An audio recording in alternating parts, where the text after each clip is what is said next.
యేసుక్రీస్తుకి ఎంత శక్తి ఉందంటే ఒక చిన్న శాంపుల్ చూపిస్తా. ఇప్పుడు యేసుక్రీస్తు పైకి వెళ్ళి తండ్రి కుడి చేతిలో ఉన్న తీసుకున్న తర్వాత దేవుడు ఆయన్ని ప్రధానుల కంటే అధికారులకు ఉన్న రాబు అన్నిటికన్నా పైన ఆయనకు ఒక నామము ఇచ్చాడు. ఆయన ఎంత పెద్ద అంటే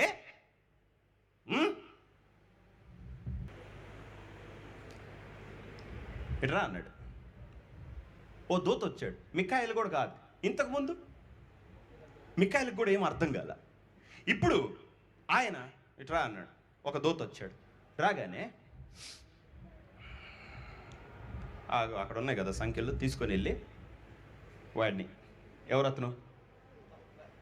అపవాది. దేవుడు మృతుల్లోకాన్ని కొంతసేపు లేఅవుట్ చేయండి రా, ఆఫీసులు మూసేయండి అన్నాడు. ఇప్పుడు యేసుక్రీస్తు ఏం చేశాడు తెలుసా? అంటే ఫార్మల్ లాంగ్వేజ్ కానీ కొంచెం ఇన్ఫార్మల్ లాంగ్వేజ్లో చెప్తాను. ఓకే, ఈయనకు మెంటల్ వచ్చేసి సరదాకి చేశాడు. ఓకే, సరదా మూసేయండి రా, మూసేయండి అన్నాడు. అంటే మనకి ఎక్కువ అధికారం ఉన్నప్పుడు అట్ట వాడు మూయండి రా అన్నాడు. అరే 1000 ఏళ్ళు పాతాళం మూసేశారు, ఎవడు చచ్చిపోడు తెలుసా మీకు? రేపు మనం పరిపాలించేటప్పుడు ఒకటి చచ్చిపోదామన్నా చచ్చిపోడు.